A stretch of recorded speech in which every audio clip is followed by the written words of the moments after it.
इंसानों की भीड़ भरी दुनिया में बसती है कुछ ऐसी खौफनाक हकीकतें जिनका सामना होने पर जिंदगी के मायने बदल जाते। जब तक इंसान इन पारलौकिक शक्तियों से रूबरू नहीं होता तब तक वह इन्हें नहीं मानता। पर जिन लोगों को इस प्रकार के डरावने अनुभव से गुजरना पड़ता है उनकी जिंदगी खौफ से भर जाती है। आइए जानते हैं कुछ ऐसी ही डरावनी और सच्ची कहानी के बारे में। गोंडल शहर में किराए के मकान में स्थायी हुए पेशे से शिक्षक हैं। अनंत स्कूल में काफी लोकप्रिय टीचर हैं। स्कूल में पढ़ाने के बाद वह बच्चों को अपने घर पर ट्यूशन भी पढ़ाते हैं। खैर अब तो उनकी शादी हो चुकी है, पर जब वह कुंवारे थे तब उन्हें अपने किराए के घर में एक बेहद भयानक अनुभव हुआ। एक शाम जब वह अपनी आराम कुर्सी पर बैठकर सुस्ता रहे थे तभी अचानक उनकी अलमारी का दरवाजा अपने आप धड़ाम से खुल गया। इस आवाज से वह चौंक गए। उन्हें काफी डर महसूस हुआ क्योंकि उस शाम वहां कोई हवा नहीं चल रही थी और वहां पर तो वह अकेले ही रहते थे। वह उठकर अलमारी का दरवाजा फिर से बंद कर दिया, कुर्सी की ओर जाने लगे। तभी उन्हें महसूस हुआ कि किसी ने उनका नाम पुकारा और वह आवाज उस अलमारी के अंदर से आ रही थी। इस भयानक घटना से अनंत बुरी तरह डर गए। उन्हें वहीं खड़े खड़े पसीने आने लगे और वह बुरी तरह कांपने लगे।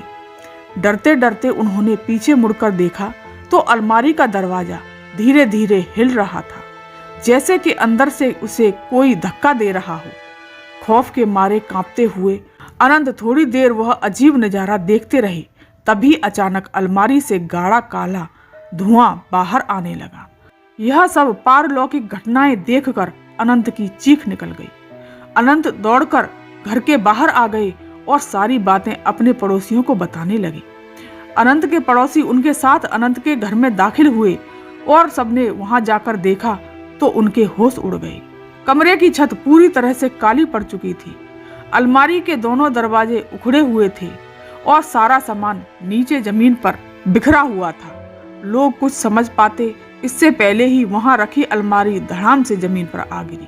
अनंत के साथ साथ जब सभी लोग इस भूतिया अनुभव से घबरा गए और बाहर की तरफ भागे, कुछ लोग तो भागते भागते एक चीख सुनाई दी, चले जाओ सब, चले जाओ सब। पर किसी ने पीछे मुड़कर देखने की हिम्मत नहीं की। इस खौफनाक अनुभव के कारण अनंत बुरी तरह से बीमार पड़ गए और कुछ दिन के लिए अपने गांव पर अपने माता पिता के पास लौट गए। जब वो डोंगल वापस लौटे तो कभी उस घर में वापस नहीं गए और किसी और मोहल्ले में रहने लगे। क्या थी इस खौफनाक घटना की वजह? चलिए जानते हैं। मोहल्ले में रहने वाले बुजुर्गों से पता चला कि वो मकान अंग्रेजों के जमाने की बनी एक हवेली को तोड़कर बनाया गया था। इससे कहते हैं कि उस हवेली का मालिक बहुत क्रूर इंसान था और एक बार उसने अपने नौकर को जलाकर मार डाला था और उसकी अधजली लाश को अलमारी में छुपा दिया था।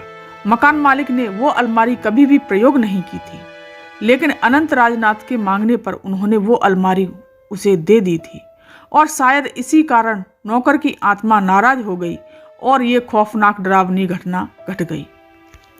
दोस्तों, अगर ये कहानी आपको पसंद आई हो तो लाइक कीजिए, शेयर कीजिए और सब्सक्राइब कीजिए। धन्यवाद।